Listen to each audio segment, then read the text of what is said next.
Olá, pessoal.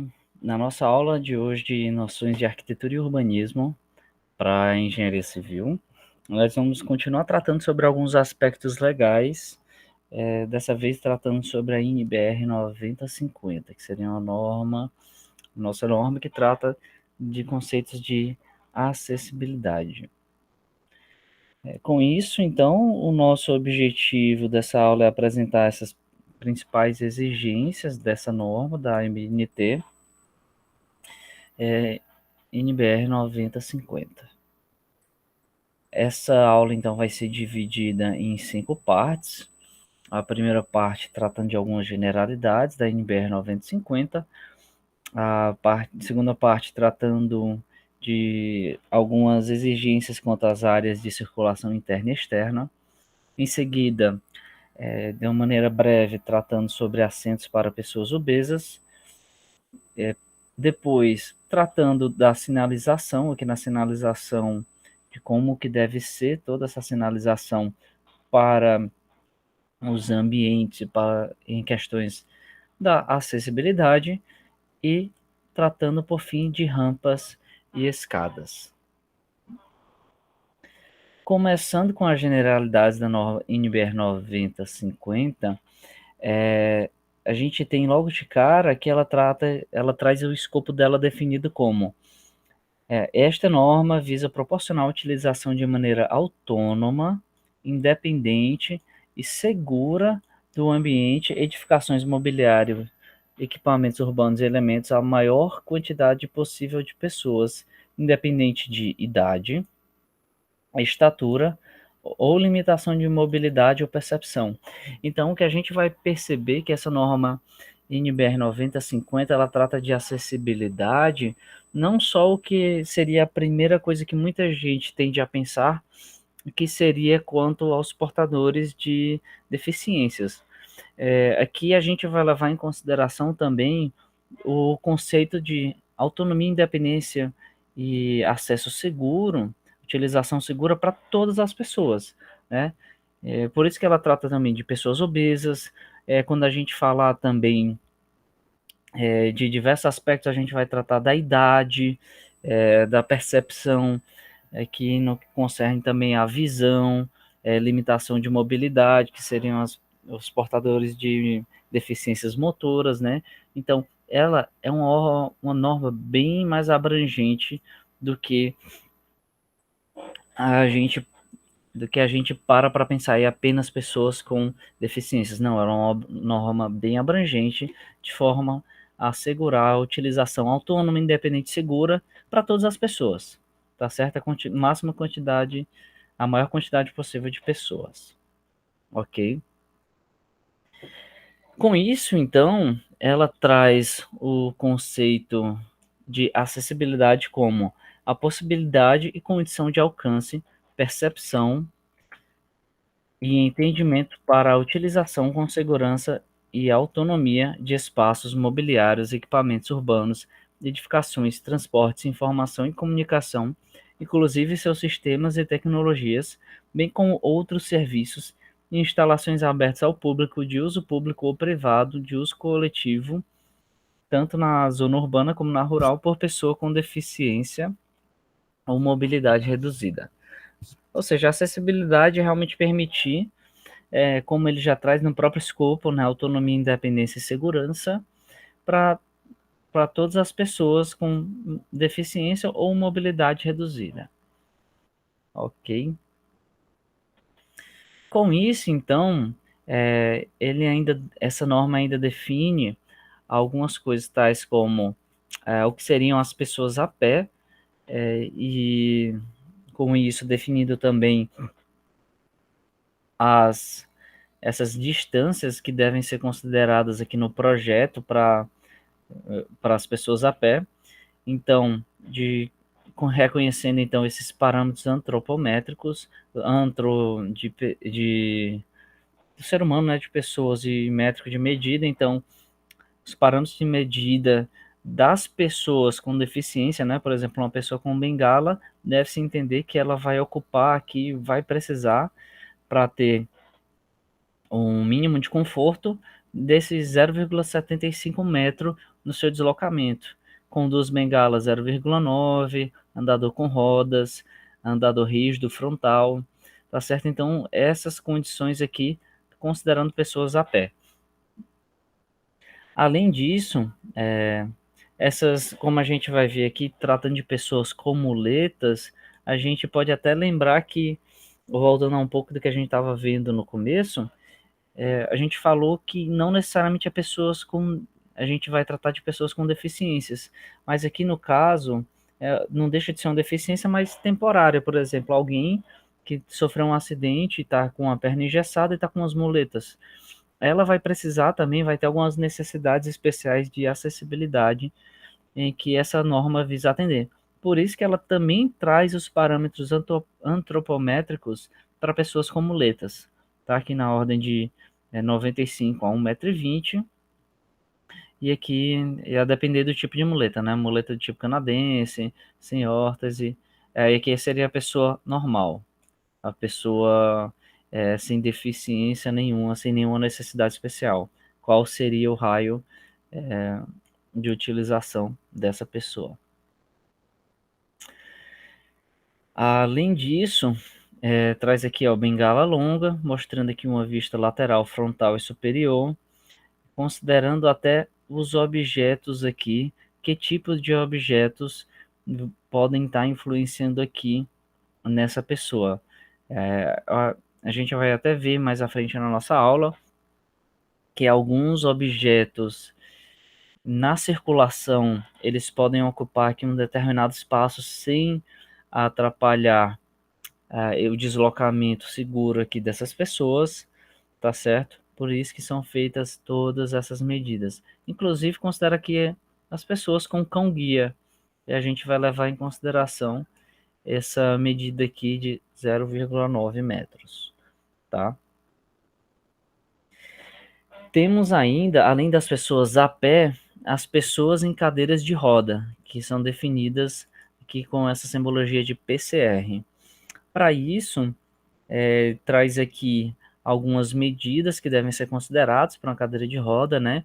Essa seria aquela cadeira de rodas manual e motorizada e a esportiva, né?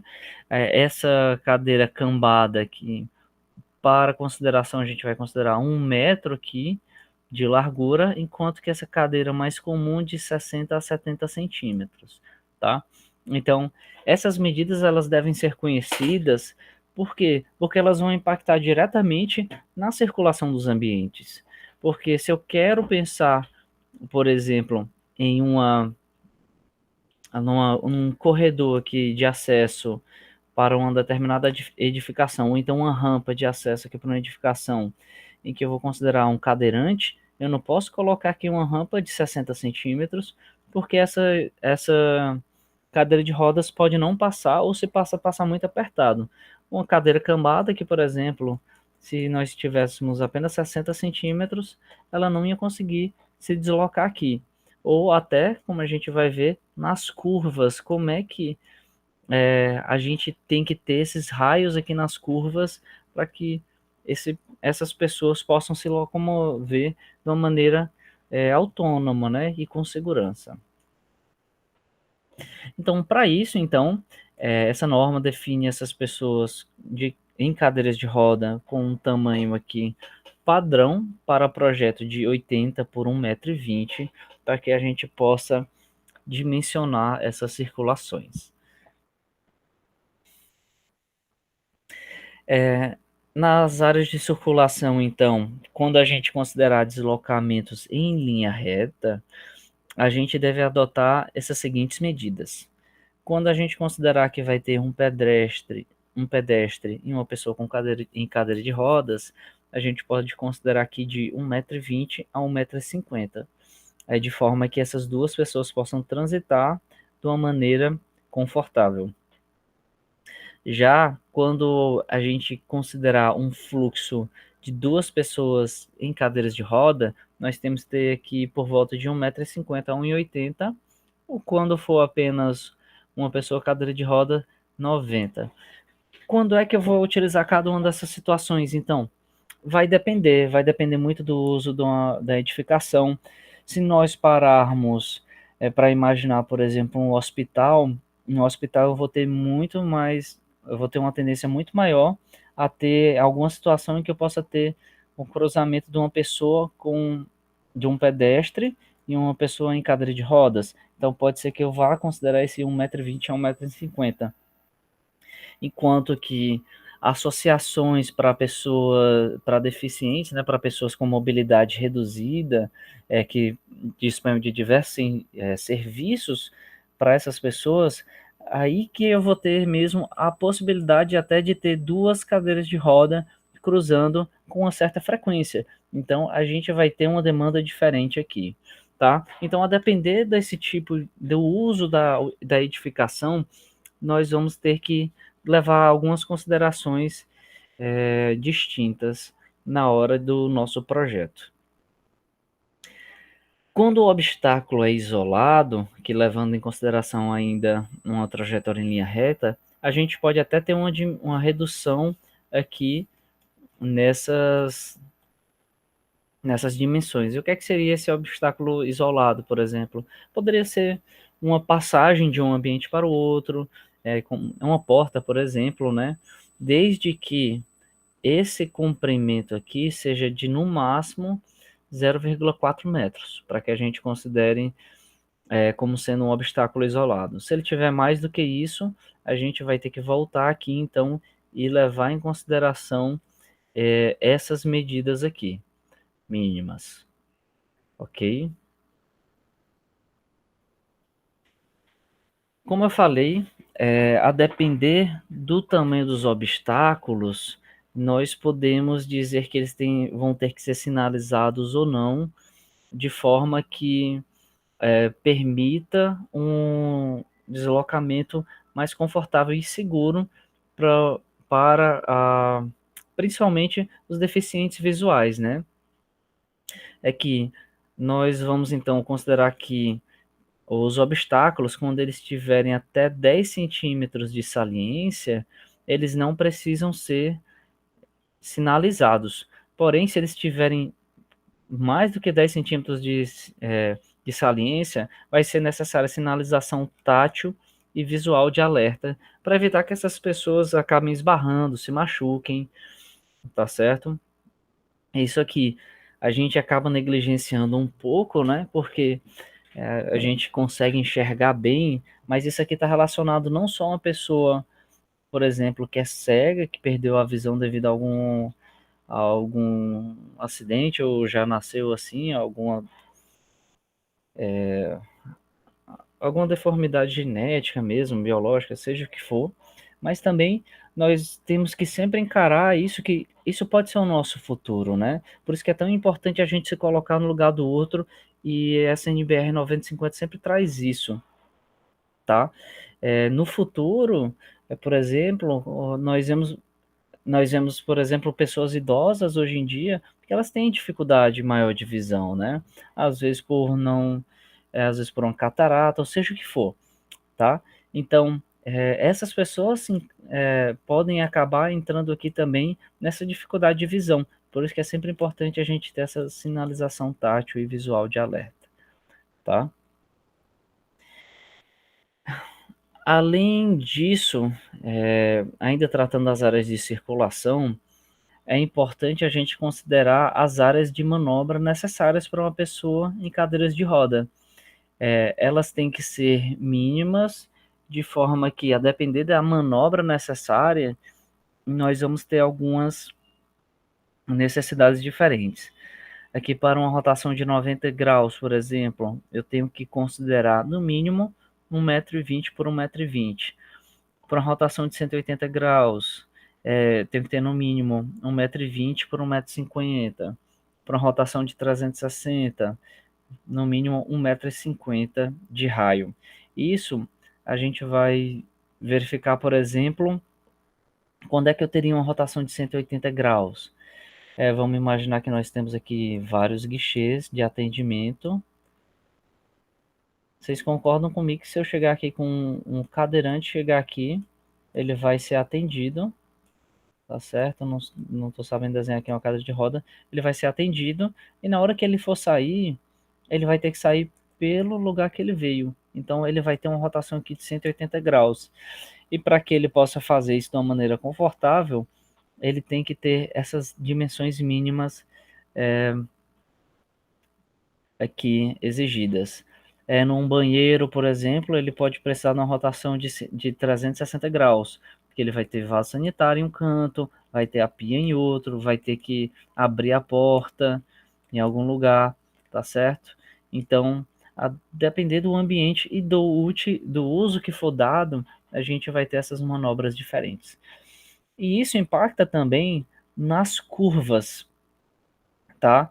Ou seja, quando a manobra está associada a deslocamento, nós vamos ter também algumas exigências mínimas. Aqui ele trata de edificações existentes e edificações novas, né? Mas é importante a gente saber que a gente vai ter que ter no mínimo, basicamente, 1,20 m e 1,20 m nesta curva para que ele consiga fazer essa manobra, tá? Por mais que nas edificações existentes eu possa até permitir um corredor menor, por exemplo, mas na área de manobra, né, na nossa curva, vocês podem perceber que a gente tem aqui 1,20 m por 1,20 m, tá? Aqui seria o recomendável, que seria 1,50 m por 1,50 m, que seria o mais confortável, tá? Ou quando a gente tiver deslocamentos consecutivos de 90 graus, a gente tem que ter esse percurso intermediário de pelo menos aqui 1,20 m para garantir um conforto aqui dessa trajetória, dessa circulação. Tá certo? Aqui novamente, deslocamento consecutivo de 90 graus com percurso intermediário, no mínimo 60, no máximo 1,20 m. Aqui deslocamento de 180 graus, qual raio que eu tenho que ter aqui no mínimo, 1,90 m nesse sentido e 1,50 m no outro. As pessoas obesas, quando a gente trata de acessibilidade, nós temos que pensar em todas as pessoas, né? Que está bem lá no nosso escopo e no conceito de acessibilidade, que é tentar trazer o acesso às edificações, aos serviços, de maneira com que todos possam acessar e utilizar da maneira mais igualitária, né? Que o maior número de pessoas possa acessar, utilizar de maneira autônoma, segura, tá? Então, por isso, nós vamos também dimensionar esses assentos para pessoas obesas. A gente tem que ter isso previsto, tá certo? E alguns requisitos mínimos podem ser encontrados nessa norma, de forma que nós temos aqui as dimensões, né, de 79 centímetros, nós vamos ter de 47 a 51 centímetros, tá? O importante é que para essas pessoas obesas também, além dessas dimensões, a gente veja que esses assentos devem resistir a uma carga de pelo menos 250 quilos, tá? Quanto à sinalização, é importante que essas sinalizações sejam autoexplicativas, perceptíveis e legíveis para todos, inclusive as pessoas com deficiência, tá? Porque já que a sinalização ela tá lá com o intuito de passar alguma informação, de trazer algum aviso ou melhorar a segurança e a autonomia dessas pessoas, é importante que ela atenda esses 3 requisitos, ok? Então, para isso, nós vamos ter 3 categorias de informação, aqui segundo a NBR 9050. A categoria informativa, direcional e de emergência, tá? De acordo com a aplicação e com a instalação, se é permanente ou temporária, e com essa categoria, nós vamos ter alguns tipos de sinalização que devem ocorrer, que devem ser utilizados. Tá? O que a gente pode perceber aqui, em todos os casos, a gente sempre vai ter a sinalização visual, enquanto que em alguns casos a sinalização tátil e a sonora são dispensáveis, tá certo? De acordo com o uso. A sinalização informativa, então, quem é que ela vai ser? Ela vai ser aquela sinalização utilizada para identificar os diferentes ambientes ou elementos de um espaço ou de uma edificação. No mobiliário, essa sinalização ela deve ser utilizada para identificar comandos, ok? O que é que seria identificar esses comandos? Identificar, informar como é que esse mobiliário é utilizado, como é que pode ser feito, tá certo? Já a sinalização direcional, como o nome mesmo diz, ela é utilizada para indicar a direção de um percurso, distribuição de elementos no espaço, de uma edificação, ou seja, que vai estar relacionado também à presença de obstáculos, né? Na forma visual, nós vamos ter setas indicativas de direção, textos, figuras, símbolos. Na forma tátil, a gente utiliza recursos tais como guia de balizamento, piso tátil. Esse aqui talvez é um dos que a gente está mais acostumado a ver. A gente vê muito em banco, por exemplo, né? Que tem toda aquela sinalização para os deficientes, tá certo? Na forma sonora, a gente usa recursos tais como áudio para explanação de direcionamentos e segurança, como em alarmes e rotas de fuga. Já a sinalização de emergência, ela sim que vai estar sempre associada a essa indicação de rotas de fuga, saídas de emergência das edificações, dos espaços e do ambiente urbano, ou ainda para alertar quando há um perigo, conforme especificado na ABNT 13434. Ok? As placas, então, quando a gente trata da sinalização visual, nós vamos ter diversas placas. Eu trouxe aqui algumas que estão lá na norma, para que algumas delas que a gente já conhece, né? Que essa aqui indicando os cadeirantes, que a gente já conhece há muito tempo, né? Mas na verdade não só cadeirantes, pessoas com deficiência, né? Nós temos essa sinalização aqui para deficientes auditivos e essa sinalização para deficientes visuais, tá certo? Que é essa pessoa com bengala. Nós temos também para o atendimento preferencial algumas imagens que devemos conhecer também. Temos a imagem da pessoa grávida, da pessoa com criança de colo, pessoa idosa, pessoa obesa, pessoa com mobilidade reduzida. Sempre lembrando aqui que a mobilidade reduzida ela pode ser uma condição também transitória. Não necessariamente a mobilidade reduzida quer dizer uma situação permanente, tá? Assim como nós temos também a indicação aqui de uma pessoa acompanhada com cão-guia. Além dessas placas que a gente tem que conhecer, alguns conceitos de projeto também são bem importantes. Nós temos a sinalização para degraus, escadas e rampas, por exemplo. Aqui no conceito de degraus, a gente tem os degraus isolados. Esses degraus isolados são considerados quando a gente tem uma sequência de até 2 degraus. Então, pouca coisa mesmo. Estou aqui, 1, 2, pronto. Isso são considerados degraus isolados. Esses degraus isolados, eles vão precisar ser sinalizados também, de forma que em toda a sua extensão, no piso e no espelho, deixa eu ver se tem uma foto aqui, que dá para ter uma noção, tá?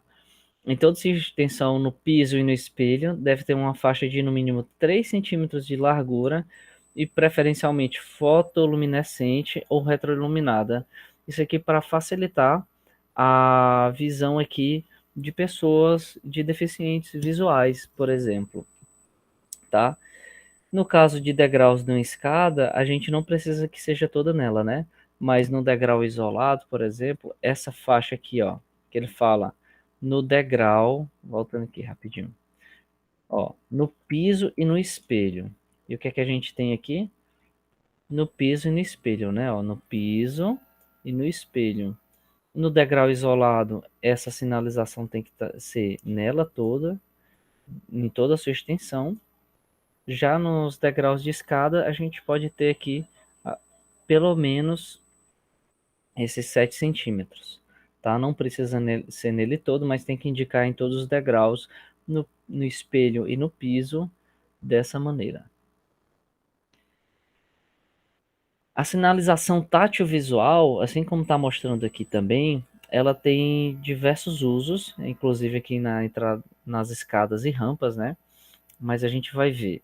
Ela é geralmente conhecida também, a gente tem esse piso podotátil, que é esse piso aqui que a gente vai, que a gente vê muito nas calçadas, né?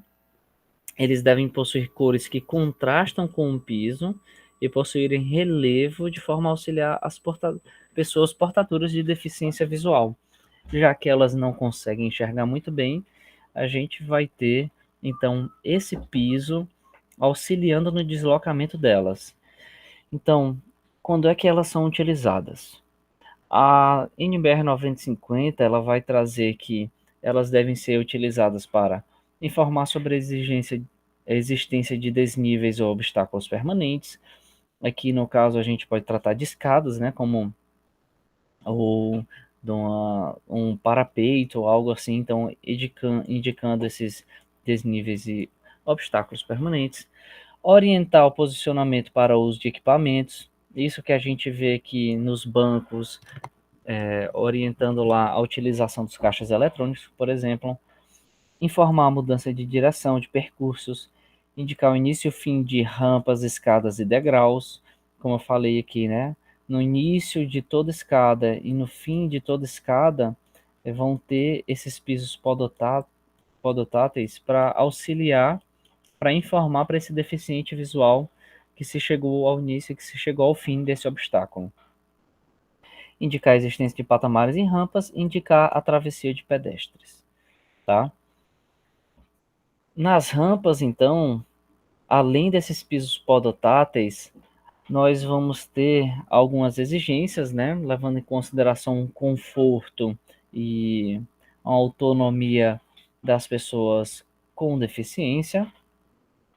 É exigido que essa declividade, a gente vai considerar aqui então como uma rampa, qualquer superfície cuja declividade seja igual ou superior a 5%, devendo ser então projetadas de tal forma que possam propiciar o deslocamento de uma maneira confortável e adequada para todos os usuários, tá?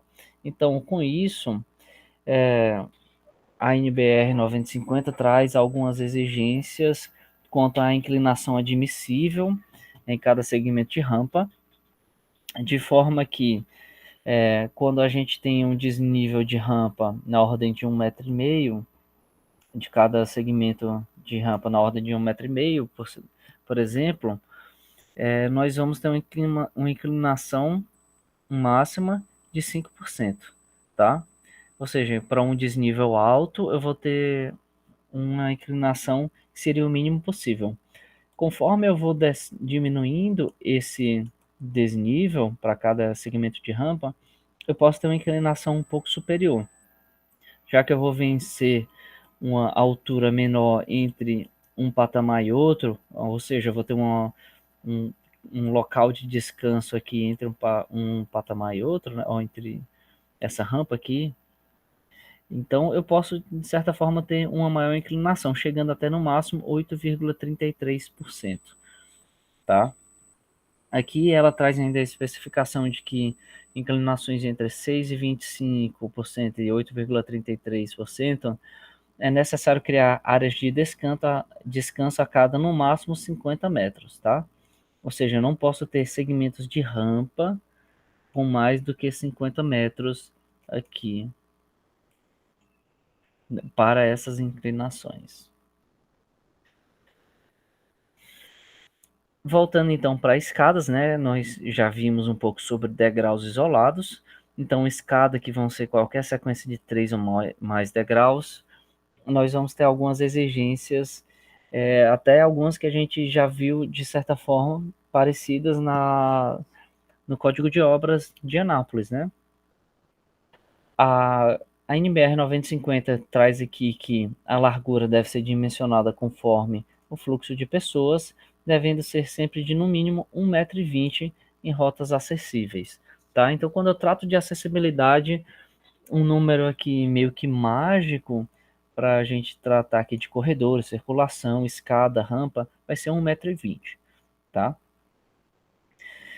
Além disso, como eu falei que está parecido no Código de Obras de Anápolis, nós temos a exigência aqui quanto à relação entre o piso e o espelho dos degraus, tá certo? Os pisos eles têm que estar entre 28 e 32 centímetros, os espelhos entre 16 e 18 centímetros, devendo sempre atender essa relação aqui P mais 2E, que tem que ser menor, tem que ser maior ou igual a 0,63 metros e menor ou igual a 0,65. Isso para preservar uma condição de ergonomia no acesso aqui dessas escadas, tá? Os corrimãos das escadas, eles também devem ser padronizados, devem ser sempre em duas alturas, tá? Tem esse corrimão de 70 centímetros e 90 centímetros em relação ao piso do degrau, é que ela deve passar 30 centímetros antes e 30 centímetros depois do início e do fim da rampa ou da escada, de forma a auxiliar as pessoas a acessarem essas rampas e escadas, ok? E por hoje o que eu queria mostrar era isso. Nas próximas aulas a gente vai ver um pouquinho mais sobre essa legislação da NBR 9050 e outras para a gente finalizar e entrar então nos conceitos de urbanismo. Então não deixem de dar uma olhada nessa NBR 9050, porque ela tem muitas e muitas informações, tá? Não dá para a gente trazer tudo nas aulas. Tentei trazer alguns dos pontos mais importantes, mas ela é uma norma até bem extensa porque ela vai tratar de diversos aspectos em diversos pontos da mobilidade, da acessibilidade, ok? Muito obrigado, pessoal.